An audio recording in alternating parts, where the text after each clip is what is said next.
لمحات ہوں گے، سوچو آپ، اور خدا کی تقدیر دیکھو آپ کہ ہر وہ لمحہ ان کو جو ہے اپنی شہادتوں کی طرف لے جا رہا ہے۔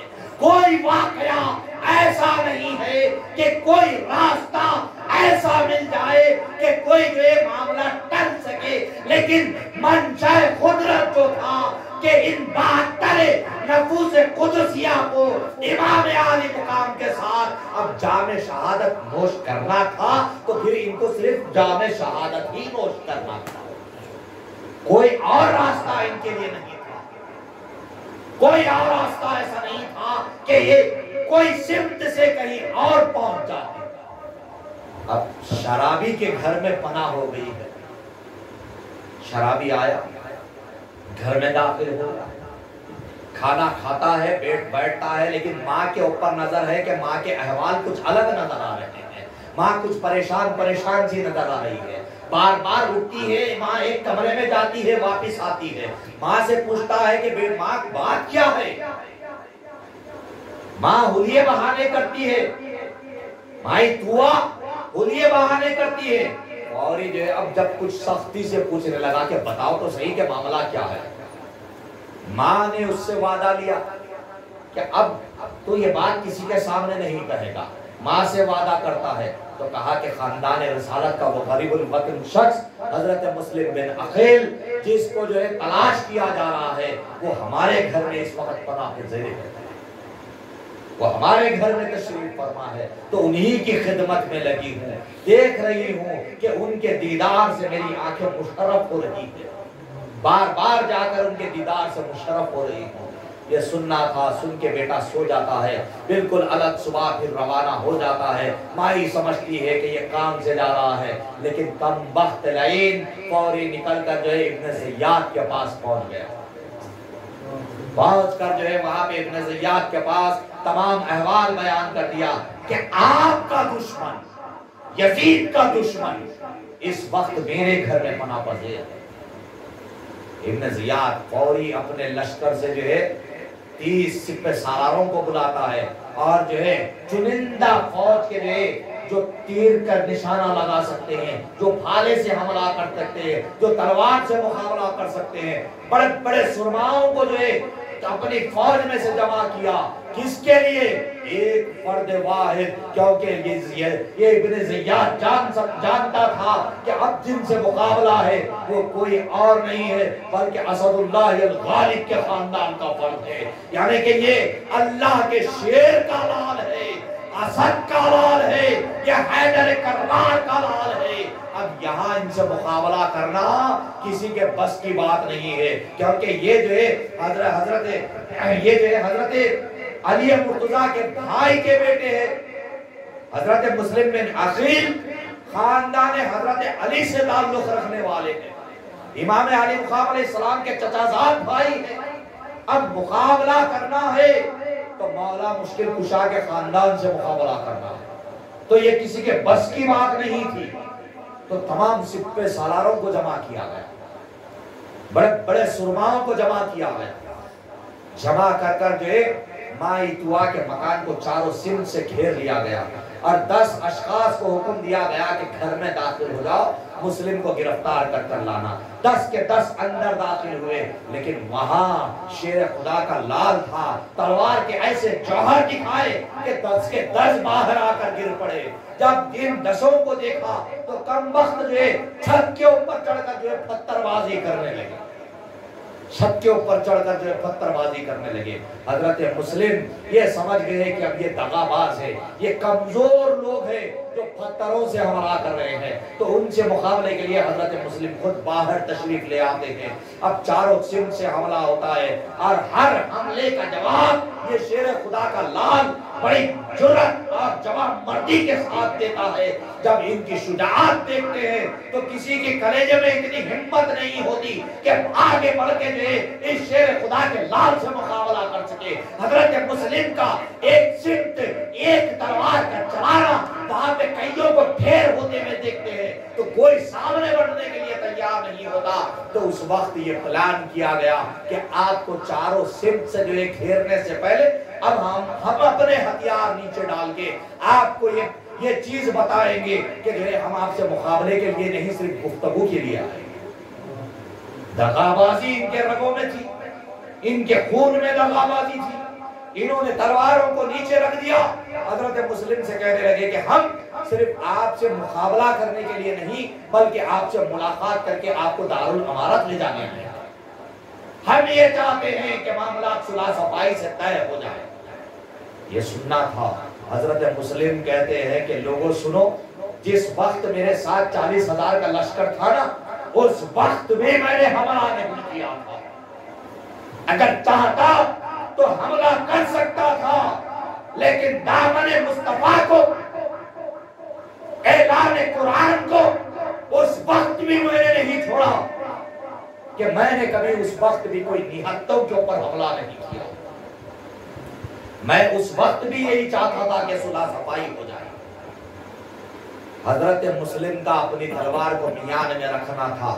ایک کم بخت نے پچھلے حصے سے برچے کو مارا، دوسرے نے جو تلوار یوں چلائی کہ آپ کے دونوں ہونٹ مبارک کٹ جاتے ہیں اور ایک خون کا فوارہ نکل پڑتا ہے.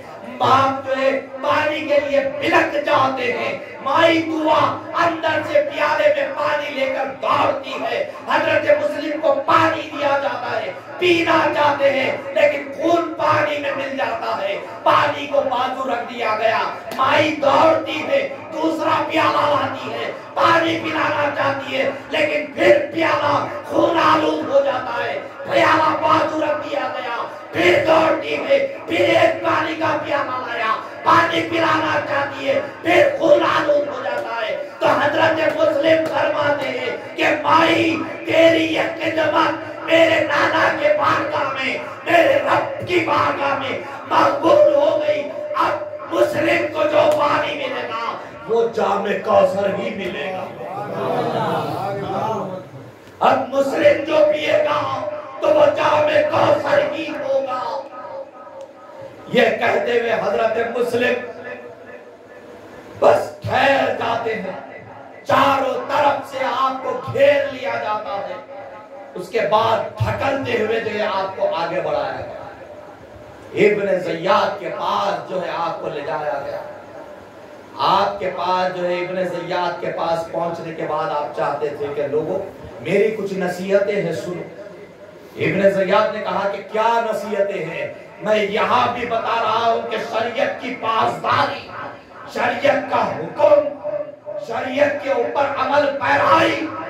قوم اس وقت خاندان رسالت سے بڑھ کر کوئی اور عمل پیرا نہیں تھا. عزیزان ملت، حضرت مسلم کہتے ہیں کہ میں چند ایک نصیحتیں چاہتا ہوں، نصیحتیں کرنا چاہتا ہوں. ابن زیاد نے کہا کہ کیا ہے؟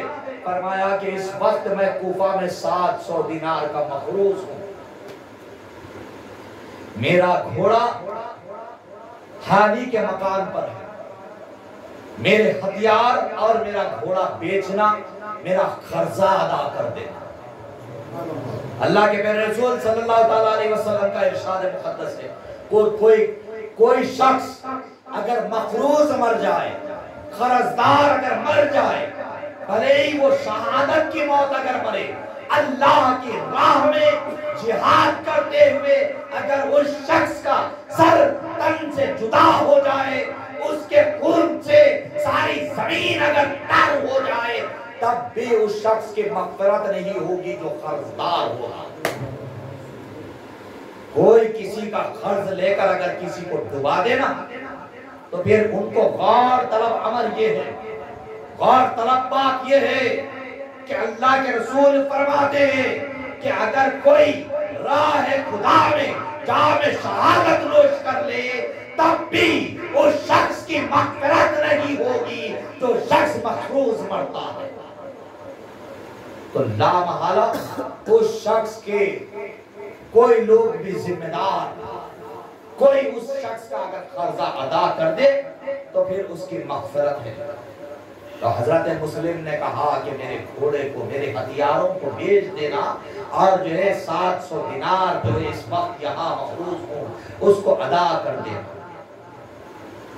اور ایک خط میرے بھائی حضرت امام علی مقام علیہ السلام کے نام لکھ دینا کہ جب تک آپ کو یہ خط ملے گا آپ کا بھائی اس دنیا سے کوچ کر چکا ہوگا، جام شہادت نوش کر چکا ہوگا، اور غریب الوطن، اس وطن کے لوگوں نے بہت ظلم ڈھائے ہیں۔ آپ کبھی اس بے یار و مددگار زمین پہ اپنا قدم مبارک نہ رکھنا، کبھی ان کوفیوں کی باتوں میں بھروسہ نہ کرنا۔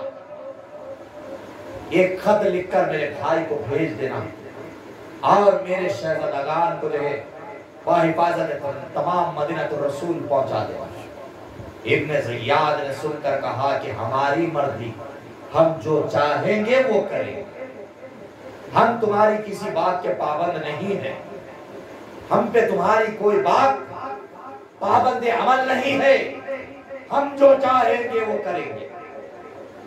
عزیزان ملت اسلامیہ، حضرت مسلم کے لیے حکم دیا گیا کہ کون ہے جو اس وقت مسلم کو دارالامارت کے چھت پہ لے جائے گا اور اس کا سر قلم کر کر تشت میں رکھ کر یہاں مجھے پیش کرے گا کہ میں اس کے بدلے سرخ دیناروں سے اس کی جھولی کو بھر دوں گا۔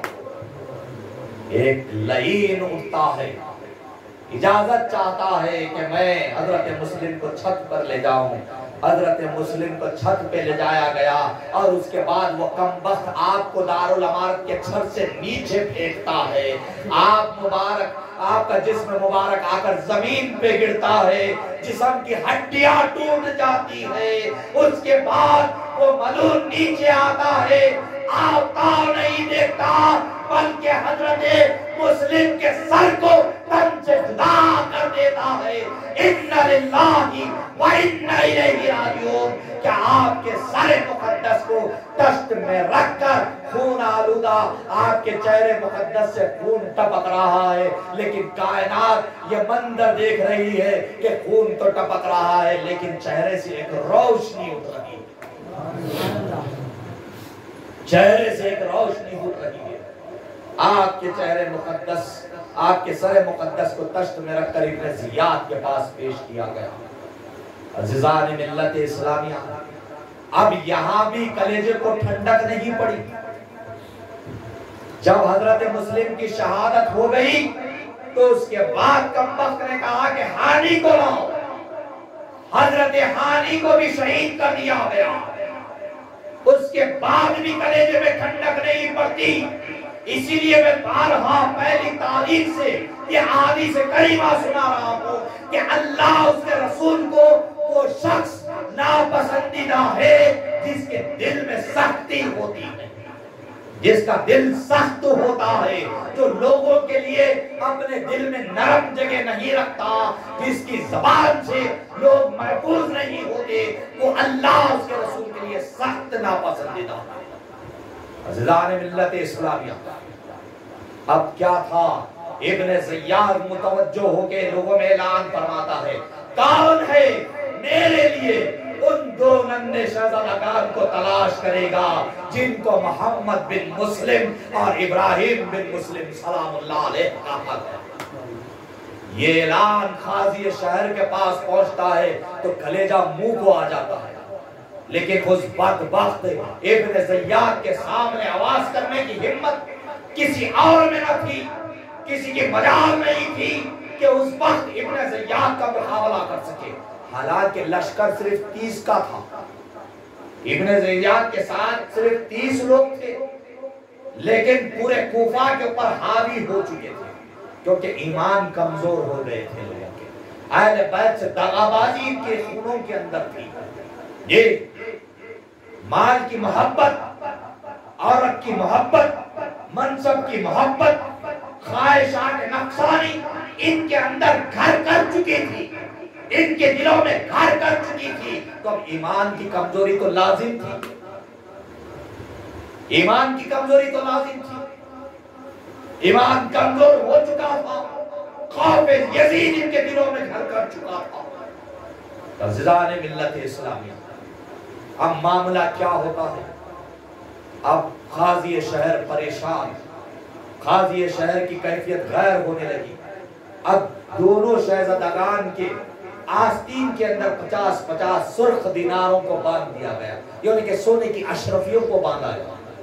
اس کے بعد اپنے بیٹے اسد کو بلایا، بلا کے قاضی شہر کہتے ہیں کہ عراقین کے راستے سے ایک قافلہ جو ہے مدینہ المنورہ جا رہا ہے، حرم معظمہ جا رہا ہے، لہذا ان دونوں شہزادگان کو جو ہے حرم تک پہنچا دیا جائے۔ رات کا انتظار کیا گیا، رات کے قریب جو ہے دونوں شہزادگان کو لے کر قاضی شہر کے صاحبزادے اسد لے کر دونوں کو روانہ ہو گئے۔ کچھ دور پہنچتے پتا چلا کہ جو ہے قافلہ جا چکا ہے، قافلہ جا چکا ہے، قافلہ کے جانا تھا اب، اور آگے بڑھے تو گرد و غبار نظر آتی ہے، گرد و غبار نظر آتی ہے۔ قاضی شہر کے صاحبزادے اسد کہتے ہیں کہ وہ گرد جو جا رہی ہے وہ قافلے کے جو ہے نشانی ہے، وہ سمت قافلہ جا رہا ہے، تو لا محالہ آپ دونوں جلدی چلتے ہوئے، جبکہ 8 اور 7 سال کے شہزادے ہیں، دونوں جلدی چلتے ہوئے اس قافلے میں پہنچ جاؤ، وہاں پہ کوئی نہ کوئی اہل بیت سے محبت کرنے والے ہوں گے جو آپ کو حرم معظمہ پہنچا دیں گے۔ یہ کہہ کر جو ہے اسد واپس ہو جاتے ہیں، اور یہ دونوں شہزادگان ایک دوسرے کا ہاتھ تھامے ہوئے، راہ سفر کچھ نہیں ہے سوائے اشرفیوں کے، نہ ہاتھ میں ایک پانی کا پیالہ ہے، نہ کھانے کے لیے ایک روٹی کا ٹکڑا ہے۔ جب لوگ سفر پہ جاتے ہیں تو ساتھ و سامان ساتھ ہوتا ہے، یہ خاندان رسالت کے لوگ ہیں، منزل مقصود کی طرف جا رہے ہیں، دونوں ہاتھ خالی آئے تھے، دنیا سے جب جائیں گے تب بھی خالی ہاتھ ہی جانا ہے، دنیا کو یہ بتاتے ہوئے دونوں شہزادگان آپس میں ہاتھوں کو تھامے ہوئے روانہ ہو گئے۔ آپس میں دونوں شہزادگان ہاتھوں کو تھمائے ہوئے تھے، اس گرد و غبار کی سمت دوڑ پڑے۔ اب گرد آگے شہزادے پیچھے، کچھ دیر یہ ہوا کہ اس کے بعد گرد بھی غائب ہو گئی، گرد بھی غائب ہو گئی۔ دونوں ننھے شہزادے ایک دوسرے کا چہرہ دیکھتے ہیں کہ اب ہم کو جانا کس سمت ہے، کون سا راستہ ہے، کون سی منزل ہے، اللہ کا منشا کیا ہے، اللہ کی مرضی کیا ہے، اللہ کیا چاہتا ہے۔ اب جب قاضی شہر دونوں شہزادوں کو روانہ کر رہے تھے تو عزیزان ملت اسلامیہ دونوں شہزادوں کے سر پہ ایسی شفقت سے ہاتھ پھراتے ہیں، تو اس ہاتھ پھرانے کو دیکھ کر بڑے بھائی حضرت محمد کہتے ہیں کیا چاچا جان، اللہ نے ہمیں یقین کر دیا، کیا اللہ نے ہمیں یقین کر دیا کہ ایک یتیم کے سر پہ جس طریقے سے ہاتھ رکھا جاتا ہے ویسے ہی آپ شفقت اور محبت سے پیش آ رہے ہیں، اسی شفقت اور محبت سے آپ پیش آ رہے ہو۔ قاضی شہر کے لفظ، قاضی شہر کے لفظ ہے، ہائے بابا جان، شہزادہ کہاں ہے، مسلم کو دونوں کو چمٹا لیتے ہیں اپنے گلے سے، اپنے گلے سے چمٹا لیتے ہیں۔ قاضی شہر کہتے کہ من چاہے خدا یہی تھا کہ بابا جان کا ساتھ یہی تھا، جب تم میرے آقا کی بارگاہ میں پہنچو تو حضرت مسلم سے ملاقات ہو، حضرت مسلم سے اس وقت ملاقات ہو۔ عزیزان ملت دونوں شہزادگان ایک دوسرے کے ہاتھوں میں ہاتھوں کو ملائے ہوئے ایک دوسرے کا چہرہ دیکھ رہے ہیں، گرد و غبار ہو گیا ہے جسم، وہ گرد جو قافلے کو لے کر جا رہی تھی وہ گرد تو نظر نہیں آ رہی تھی، لیکن اس چٹیل میدان کی گرد نے دونوں شہزادوں کو گھیرے رکھا تھا۔ عزیزان ملت اسلامیہ شہزادگان رات بھر چلتے رہے، رات بھر چلتے رہے۔ صبح جب طلوع نمودار ہوئی، جب سورج طلوع ہوا تو دیکھتے کیا ہے کہ منشائے خداوند قدوس یہی تھا کہ جہاں سے نکلے تھے رات بھر سفر کے باوجود اسی مقام پر موجود، اسی مقام پر موجود، رات بھر کا سفر، لیکن منشاء خدا کے آگے کسی کی نہیں چلتی۔ منشاء خدا یہی تھا کہ جو ہے آپ دونوں کو اسی چٹیر میدان میں رکے رہنا تھا۔ اب جو ہے ابن زیاد کے سپاہیوں نے آپ کو دونوں کو چاروں طرف سے گھیر لیا، دونوں شہزادگان کو ساتھ لیے، اس مقام پر پہنچتے ہیں جہاں پہ ابن زیاد ہے۔ ابن زیاد کے پاس لے جا کر کہتے ہیں کہ لو تمہارے دشمن مسلم کے بیٹوں کو ہم نے گرفتار کر لیا۔ دونوں شہزادگان کو جو ہے کال کوٹری میں ڈال دیا گیا اور یزید کے پاس خط لکھ کر بھیج دیا گیا کہ مسلم کے دونوں شہزادے، ایک 8 سال کا ہے ایک 7 سال کا ہے، دونوں کو گرفتار کر لیا گیا ہے، دونوں کو قید میں ڈال دیا گیا ہے۔ اب تمہارا اگلا حکم کیا ہے کہ یا ان کو قتل کر دے یا پھر ان کو جو ہے شہر بدر کر دے یا پھر تمہارے پاس جو ہے ان کو پہنچا دے۔ یہ بات خط میں لکھ کر جو ہے روانہ کر دیا گیا۔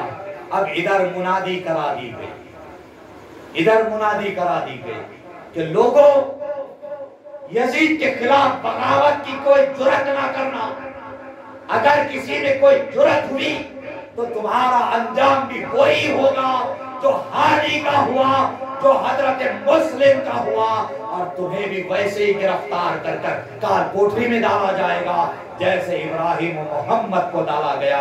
وما علینا الا البلاغ وآخر دعواہم وان الحمدللہ رب العالمین۔ انشاءاللہ تعالی کل 7 محرم الحرم کا دن ہے، تو آپ حضرات جو ہے امام قاسم علیہ السلام کے نام کی جو ہے نیاز اپنے اپنے گھروں میں با اہتمام تمام کرے۔ حضرت قاسم جو حضرت امام حسین علیہ السلام کے صاحبزادے ہیں، جو نوشاہ کربلا ہے، تو آپ کی جو ہے نیاز ضرور با ضرور دلائے انشاءاللہ۔ ہمارے پاس اپنے اس خانقاہ میں تو انشاءاللہ نیاز مکمل تمام بزرگان دین کی انشاءاللہ 10 محرم الحرم کے دن ہوگی، تو آپ ہم بھی اپنے گھر میں برابر کرتے ہیں میرے بھائی، لیکن آپ اپنے اپنے گھروں میں جو ہے برابر کل 7 محرم الحرم کو جو ہے نیاز امام قاسم علیہ السلام ضرور با ضرور دلائے۔ وما علینا الا البلاغ وآخر دعواہم الحمدللہ رب العالمین۔ السلام علیکم ورحمۃ اللہ تعالی وبرکاتہ۔